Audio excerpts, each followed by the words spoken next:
राम राम। रावण ने फिर पूछा, क्या कहते हो?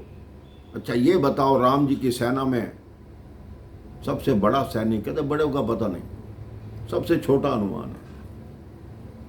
कई तो ऐसे वानर बैठे हैं जो धरती पर हाथ घिस रहे हैं कि राम जी आज्ञा दो, सागर पार हाथ लंबा करके पूरी लंका को ही डुबो देंगे। लंका वाले सोचने लगे जब सबसे छोटा अनुमान है तो फिर तो मौत निश्चित है। रावण ने कहा, और क्या बात हुई? कह रहे ताकत तो इतनी है कि एक बाण मारे तो सागर को सुखा दे, पर विनम्रता देखिए, सागर किनारे तप करके मांग रहा है। रावण हंसने लगा। अरे जो सागर से भीख मांग रहा है वो हमारा क्या बिगाड़ सकता है? रहा बनवासी का बनवासी, भीख मांगने पर ही निर्भर है। समय देखकर दूत ने लक्ष्मण का पत्र रावण के हाथ में दे दिया। मेरे भाई, रावण ने बाएं हाथ से पत्र लिया और अपने खास मंत्री को बढ़ाकर कहा, पढ़ो। मंत्री पढ़ने लगा। वो समझदार था, मन ही मन पढ़ रहा था, पर बोल कुछ नहीं रहा था। पत्र बंद करके रावण के पांव के पास रख दिया और चुपचाप बैठ गया। मैंने तुम्हें पढ़ने के लिए कहा है। मंत्री समझता था कि इसमें जो बोलूंगा पहले ये मुझे ही मार डालेगा। इसमें लिखा है तेरा काल आ गया, उसमें मैं क्यों मरूं? काल रावण का आया तो मंत्री कहता है मैं क्यों पढ़ूं इसको? इस पत्र के अक्षर महाराज मुझे पढ़े नहीं जा रहे। मंत्री बोला, काल का पत्र राक्षस कैसे पढ़ सकते हैं मेरे भाई बहन? लक्ष्मण जी स्वयं काल है, वो तो संत ही पढ़ सकते हैं। आप स्वयं पढ़ लो महाराज। मंत्री बोला। पढ़ा और बोला कि छोटा तपस्वी बहुत बोलता है, धरती पर रहकर आकाश को निगलने की बात करता है।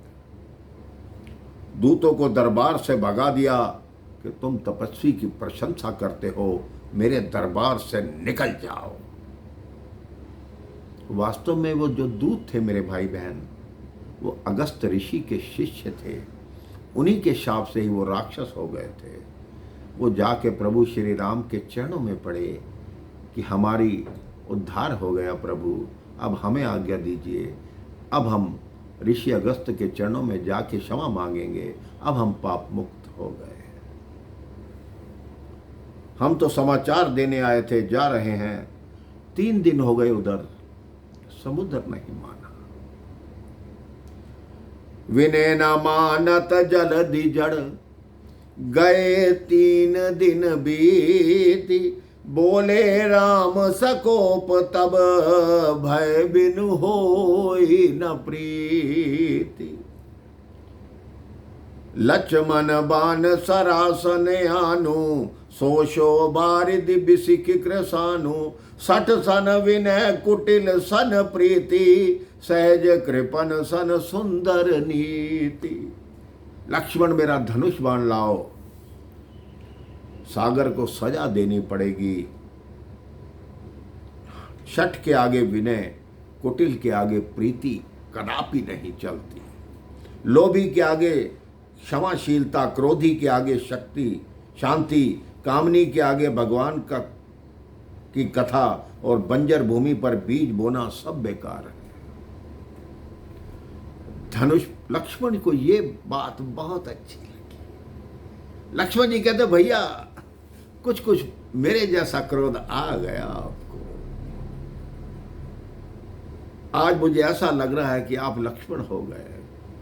तो राम जी ने कहा, तुम भी तो, मैं जब समाधि में बैठा था तुमने भी तो राम बन के दिखाया।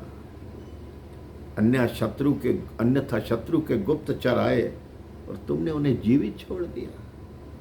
तुमने उनको पत्रिका देकर शांति से भेजा, तो मैं ही ऐसा कर सकता हूं। तुम तो ऐसा कदापि ना करते, तुम होते तो तुरंत उनका वध कर देते।